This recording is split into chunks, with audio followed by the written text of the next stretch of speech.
ডিমের বাজারে অস্থিরতা দূর করতে মধ্যস্বত্বভোগীদের বিরুদ্ধে কঠোর ব্যবস্থা নেওয়া হবে বলে হুঁশিয়ারি দিয়েছে জাতীয় ভোক্তা অধিকার সংরক্ষণ অধিদপ্তর। ব্যবসায়ীদের দাবির পরিপ্রেক্ষিতে সংস্থাটি একথা জানিয়েছে। সকালে তেজগাঁয়ে এ সংক্রান্ত সচেতনতামূলক সভায় ব্যবসায়ীরা আরও দাবি করেন, বাণিজ্যিক প্রতিষ্ঠানগুলো বাড়তি দামের কারণে রাজধানীতে ডিমের দাম কমছে না।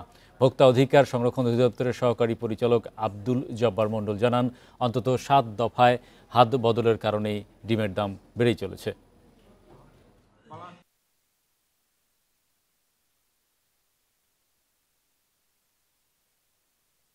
ওই টিমটি কত ব্যস্ত আছে এটা তো আমাদের দেখার ব্যাপার আছে। তারা যে 1100 আমাদের মেসেজ দেয়, ডিম দেয় 750টা, 1000 স্যার। আমাদের এই 700-800 ডিম থেকে আমাদের এই কোম্পানি ডিমই আসে না। সরকার একটা রেট নির্ধারণ করছেন, আমরা আইনের উদ্যোগ করবো না, আমরা 100 বার মানিয়ে নিই। এবার মানবো, আমার তো এই জিনিসটা এই রেটে পেতে হবে।